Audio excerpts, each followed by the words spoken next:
नमस्कार, नेपाल डायरीमा स्वागत छ। आज हामीले प्रधानमन्त्री पुष्पकमल दाहालको भारत भ्रमणको विषयलाई लिएर आएका छौँ। भारत भ्रमणमा रहेका प्रधानमन्त्री पुष्पकमल दाहाल र उनका भारतीय समकक्षी नरेन्द्र मोदी बीच भेटवार्ता सकिएको छ।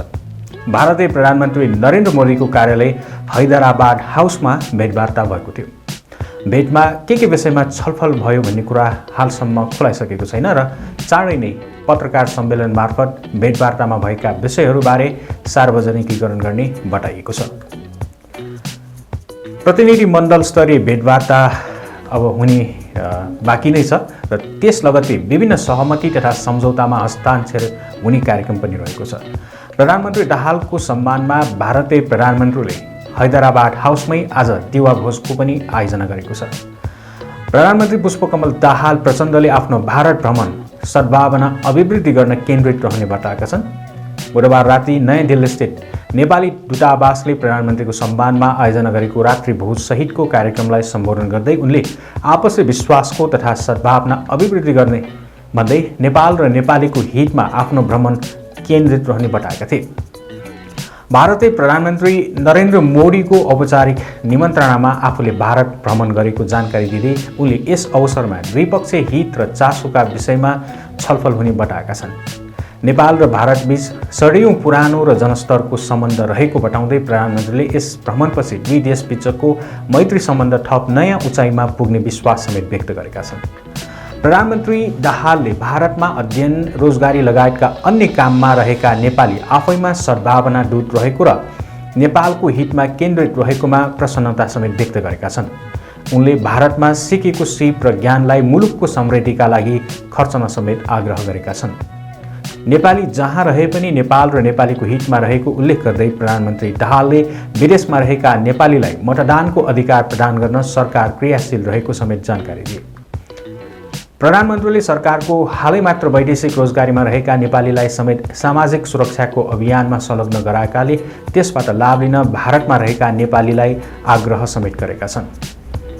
कोभिडका कारण समस्यामा परेको अर्थतन्त्र क्रमशः सुधारका क्रममा अगाडि बढेको जानकारी दिँदै उनले वर्तमान सरकार गठन भएपछि अर्थतन्त्र सुधारका लागि दत्तचित्त भएर लागेको पनि उनले प्रश्न पारेका थिए।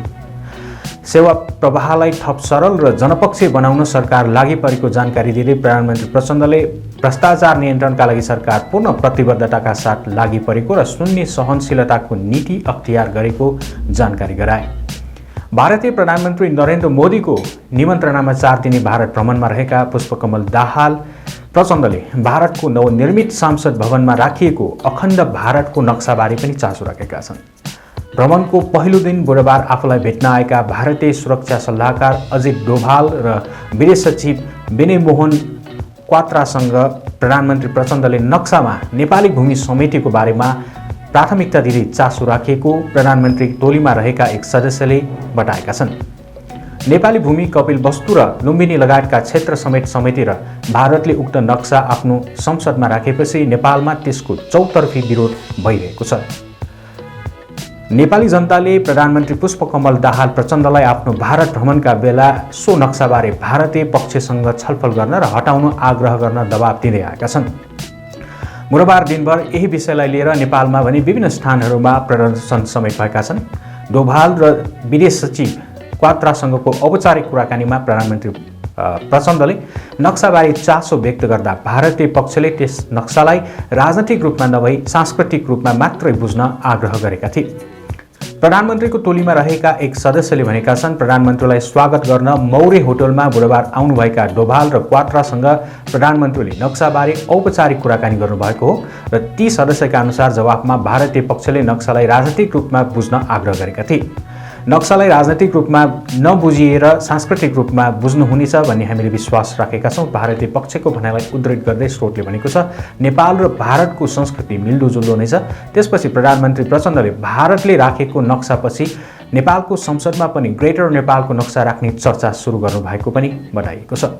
भारतले जसरी हामीले पनि ग्रेटर नेपालको नक्सा राखे के हुन्छ, प्रधानमन्त्रीको प्रश्न थियो र त्यसपछि दुई देशबीचको सम्बन्धमा अन्य आयामबारे समेत त्यहाँ कुराकानी भएको बुझिएको छ। पहिलो कुरा यो भ्रमण सद्भाव भ्रमण हो र त्यसपछि एजेन्डामा कुराकानी हुने नै छ। प्रधानमन्त्री पुष्पकमल दाहाल प्रचण्ड निकट स्रोतले जानकारी दिएको छ। अहिलेसम्मको अवस्थामा भ्रमण सकारात्मक रूपमा अगाडि बढिरहेको छ। प्रधानमन्त्री प्रचण्डले भारत भ्रमणको दोस्रो दिन समकक्षी नरेन्द्र मोदी लगायत उच्चस्तरीय राजनीतिक भेटघाट र महत्त्वपूर्ण सम्झौतामा हस्ताक्षर गर्ने कार्यसूची रहेको छ। त्यसैगरी नेपालमा उप प्रधानमन्त्री एवं गृहमन्त्री नारायण काजी श्रेष्ठले सरकार राष्ट्रिय सार्वभौमिकता, भौगोलिक अखण्डता, स्वाधीनता र स्वाभिमानको पक्षमा दृढ रहेको समेत बताएका छन्। बुधबार मन्त्रालयमा राष्ट्रिय प्रजातान्त्रिक युवा सङ्गठनले बुझाएको ज्ञापन पत्र ग्रहण गर्दै उनले यसो भनेका हुन्।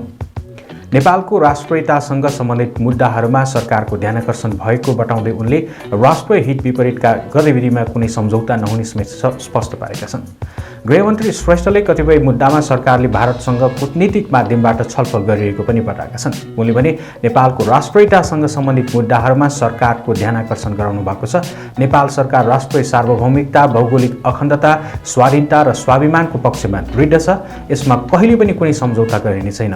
यसको प्रतिकूल कुनै काम गरिने छैन र कतिपय मुद्दामा सरकारले भारतसँग कूटनीतिक माध्यमबाट छलफल गरिरहेको पनि उनले बताएका छन्। त्यसैगरी ऐतिहासिक तथ्यका आधारमा छलफल गरिरहेका उनले बताएका छन् र दुई देशको पारस्परिक हितको पक्षमा नै छलफल गरिने उनले प्रश्न पारेका छन्। राष्ट्रिय प्रजातान्त्रिक युवा सङ्गठन भारतमा गत आइतबार उद्घाटन भएको नयाँ संसद भवनमा अखण्ड भारतको नक्सामा नेपालको सार्वभौम सत्ता, राष्ट्रिय अखण्डता र राष्ट्रियता विरुद्ध नेपालको भूभाग समेटेको प्रति ध्यानाकर्षण गर्न पुगेको थियो। त्यही अवसरमा उनले यी कुराहरू बताएका हुन्। उनीहरूले भारतीय सीमा अतिक्रमण गरेको र सीमावर्ती क्षेत्रमा आपराधिक क्रियाकलाप गरेको भए पनि सरकारले कुनै चासो नदिएको भन्दै सरकारले ध्यानाकर्षण गराएको बताएका छन् र प्रधानमन्त्री पुष्पकमल दाहाल प्रचण्ड र भारतीय प्रधानमन्त्री नरेन्द्र मोदीका सुरक्षा सल्लाहकार अजित डोभाल र सचिव विनय मोहन क्वात्रा बीच भेट भइसकेको यहाँलाई हामीले जानकारी दिइसकेका छौँ। त्यसैगरी बुधबार भारत पुगेका प्रधानमन्त्री प्रचण्डलाई नयाँ दिल्लीमा होटल मौर्यमा उनीहरूले भेट गरेका छन्। प्रधानमन्त्री प्रचण्ड गत पुसमा तेस्रो पटक प्रधानमन्त्री भएपछि पहिलो पटक भारत भ्रमणमा यसरी गएका हुन् र दिल्लीमा रहँदा प्रधानमन्त्री प्रचण्डले बिहीबार भारतीय समकक्षी नरेन्द्र मोदीसँग यसरी भेटवार्ता गरिसकेका छन् र यसको विवरण आउन बाँकी नै रहेको हामीले यहाँलाई जानकारी दिइसकेका छौँ। अब यो कुराको जानकारी भने पत्रकार सम्मेलन मार्फत हुने बताइएको छ र पत्रकार सम्मेलनमा भेटवार्तामा भएका सन्धि सम्झौता र हस्ताक्षरहरूको विषयमा जानकारी दिने पनि उल्लेख गरिएको छ।